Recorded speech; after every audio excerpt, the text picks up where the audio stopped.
Hey guys, we're going to do a quick one on bit depth and converting a 16-bit to an 8-bit to save you on size, and talk about how we go about converting that and what the subtleties are. So this one is a 16-bit image, and that's the 16-bit file type. We're going to convert that down to an 8-bit file type. This data is actually taken on a 12-bit microscope. So let's bring just an image we've got here from the Duke core, just to show the different common bit ranges you get on microscopes and cameras. 8-bit and 12-bit are more common on microscopes. 8-bit is great when you've got something like a high D because you can actually get a zero value. If you're using a PMT, generally you want to use a 12-bit, the 4095. Cameras often go up to 65,000. We have a 15-bit camera on our OMX, which brings it only to 32, but really the 4000 is plenty. 255 is enough, but if you get the settings wrong, it's less forgiving, so you can have more room to play and kind of not quite get it right with the 4000. So this is a 12-bit image. Data on a computer is only stored in 8 bits and 16 bits. Everything's doubled and doubled and doubled again. So there isn't a 12-bit kind of holder. So it's either stored in an 8-bit file or a 16-bit file. So the 16-bit file is what we have here, but the data in this image actually only goes up to 4000-ish. So let's take a look at a histogram of one of these channels. I won't do it all for you, just do the one channel here.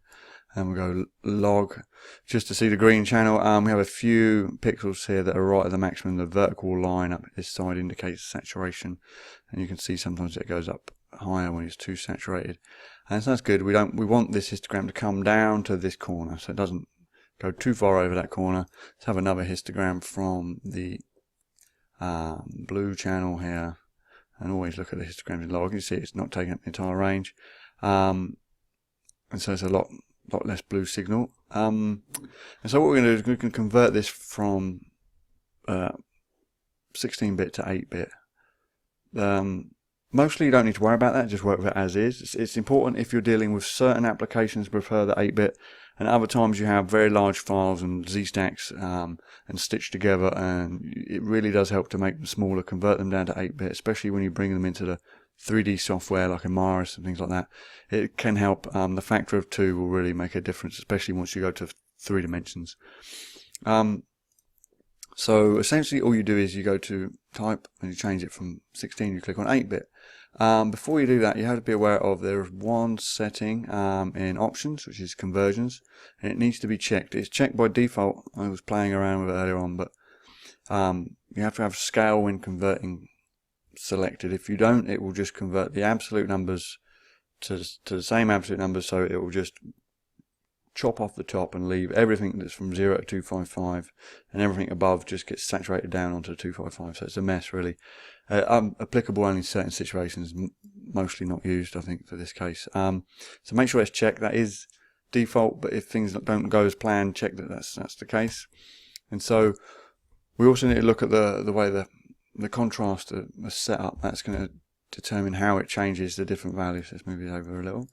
So here's our brightness and contrast, and notice it was giving me the histogram of this image. So that's why it went strange, that you have to click on the window, then click back onto this brightness and contrast to get an update.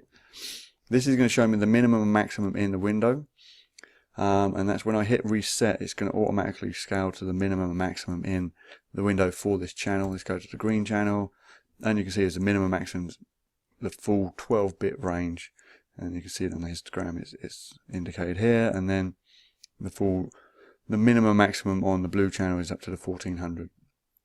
If you use the auto button, it will automatically saturate a certain percentage to give it some more kind of, jump out the page a bit more. It makes it brighter, and it's a certain degree of saturation, which is okay for display, but shouldn't be the case for acquisition. But if you want to hit reset, that will take it back to the min-max range you need. So before you convert, click on the reset, or make sure it's automatically done that when you opened it in Fiji, but you can double check on each channel and reset, just to make sure that each channel is the full range of the data, not the available data, but the data in the picture. And then it will convert that data into the 0 to 255 window that it's going to use for 8-bit. So it makes more use of the width it's got available. And then if you go to type, adjust, and change to 8-bit, it changes to 8-bit and it looks identical, and that's what we want. and then you're going to have very similar histograms across, and now a lower range, a slightly more coarse stepped range of integers or of intensities across any structures.